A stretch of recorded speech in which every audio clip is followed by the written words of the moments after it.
The 30th of January, 1933. Adolf Hitler is appointed Chancellor of Germany, bringing an end to German democracy. Guided by racist and authoritarian ideas, the Nazis abolish basic freedoms and seek to create a community which would unite all social classes and regions of Germany behind one Führer. The Third Reich quickly becomes a police state, where individuals are subject to arbitrary arrest and imprisonment. The Nazis effectively use propaganda to win the support of millions of Germans to facilitate persecution, war, and ultimately genocide. However, while most of the population remains silent or reluctantly follows the regime to avoid persecution, or out of fear for their own safety and that of their families, there are many individuals who despise the Nazis and who risk their lives to resist or help those targeted by the regime. One of them is a brother of Reinhard Heydrich, one of the most prominent Nazi leaders and the chief architect of the Holocaust. His name is Heinz Heydrich. Heinz Heydrich was born on the 29th of September 1905 in Halle, then part of the German Empire. Heinz, together with his siblings Maria and older brother Reinhard, grew up in an influential family that held social standings and substantial financial means. The father, Richard Bruno Heydrich, was an opera singer, the founder of the Music Conservatory in Halle, and a German nationalist who instilled patriotic ideas in the minds of his three children. The Heydrich household was very strict, and the children were frequently disciplined. Both Heinz and his older brother Reinhard were musically gifted, with Reinhard becoming an exceptional violinist and Heinz a gifted musician playing the cello. Heinz was close and devoted to his older brother and became his protector during their childhood years. Due to his tall stature, awkward appearance, and incongruous voice that did not match his physical appearance, Reinhard was often bullied and even called a Jew. In one such instance, Heinz came to his brother's defense by pulling a knife at a group of local boys who were taunting Reinhard. In the aftermath of the First World War, which ended on the 11th of November 1918, Germans struggled to understand their country's uncertain future. Citizens, including the Heydrich's family, faced poor economic conditions, skyrocketing unemployment, political instability, and profound social change. While downplaying more extreme goals, Adolf Hitler and the Nazi Party offered simple solutions to Germany's problems, exploiting people's fears, frustrations, and hopes to win broad support. They blamed Jews for Germany's defeat. They claimed that German Jews, a small minority of Germany's population, had stabbed Germany in the back, which was untrue, as German Jews had fought and died for Germany during the war. On the 30th of January 1933, Adolf Hitler was appointed Chancellor of Germany by President Paul von Hindenburg.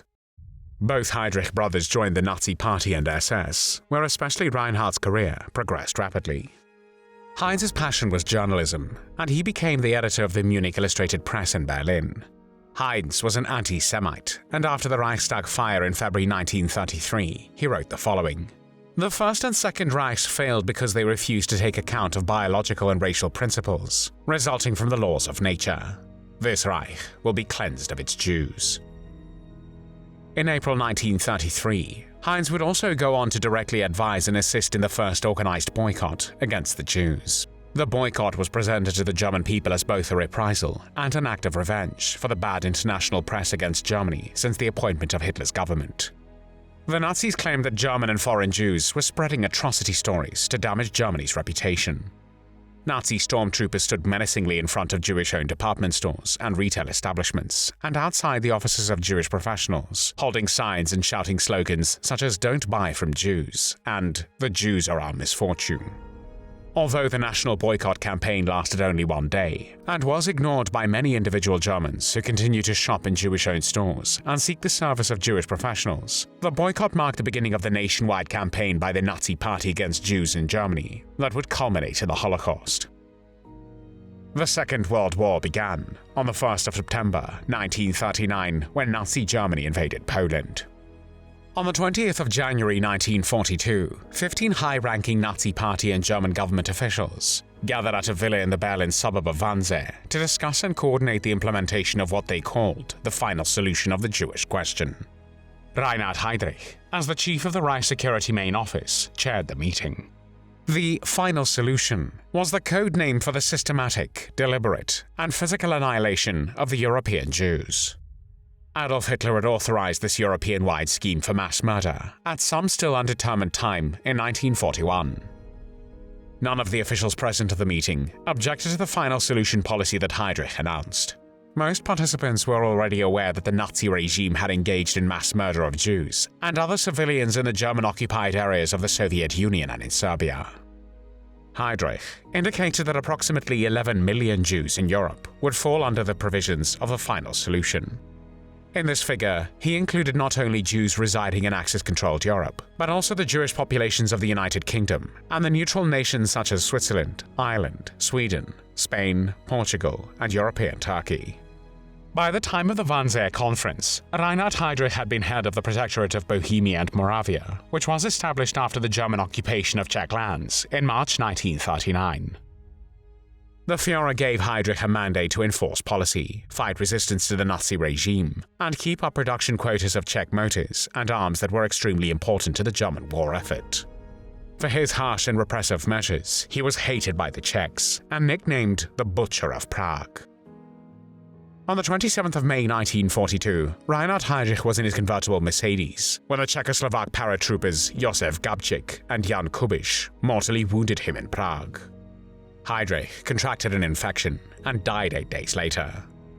His funeral in Berlin was attended by all high-ranking Nazi officials, including his superior Heinrich Himmler and Adolf Hitler himself, who spoke at the funeral. The funeral was attended also by his brother Heinz, who was on leave from the Eastern Front, where he served as a journalist and publisher of the propaganda magazine Panzerfaust. Several days prior, however, Heinz had been given a large packet containing his brother's files, released from his strongbox at Gestapo headquarters in Berlin. Heinz had shut himself away in his room with the papers. The next morning, his wife noticed that her husband had sat up all night, burning the documents from the package. Heinz could not be engaged in conversation and seemed to be elsewhere mentally and like a stone. The files in the package were supposedly Reinhard Heydrich's personal files, from which Heinz understood for the first time in all its enormity the systematic extermination of the Jews, the so-called final solution. Heinz burned the papers and resolved to use the influence of the Heydrich name to secretly help as many Jews as possible to escape from Germany. As a publisher of the Soldier's newspaper, he had access to the commercial printing press, which he used to print forged travel documents to give to Jewish families. According to historian Robert Gerwaff, Heinz prevented the deportation of Jews he knew personally in at least 2 cases in 1943 and 1944 by providing them with forged visas. Kurt Fischer, who during World War II served in the German army as a war reporter, claimed that Heinz participated in an underground operation that helped Jews escape from Berlin to neutral Sweden via Copenhagen, and allegedly more than 300 people managed to escape. In 1944, when an economic commission headed by a state attorney investigated the editorial staff of Panzerfaust, the rescue operation was aborted.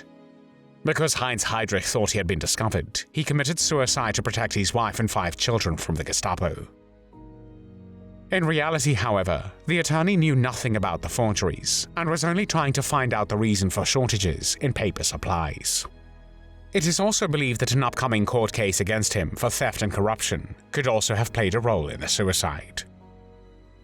When on the 19th of November 1944, Heinz Heydrich shot himself in Riesenberg, East Prussia, he was 39 years old.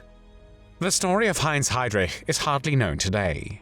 However, while in the end he did help the Jews, looking upon the legacy left by his brother Reinhard, it is a legacy of terror, violence, and death. The final solution policy that Reinhard Heydrich initiated would be dreadfully effective after his death. German SS and police murdered nearly 2.7 million Jews in killing centers, either by asphyxiation with poison gas or by shooting. In its entirety, the final solution called for the murder of all European Jews by gassing, shooting, and other means. In total, 6 million Jewish men, women and children, 2/3 of the Jews living in Europe before World War II, were killed during the Holocaust.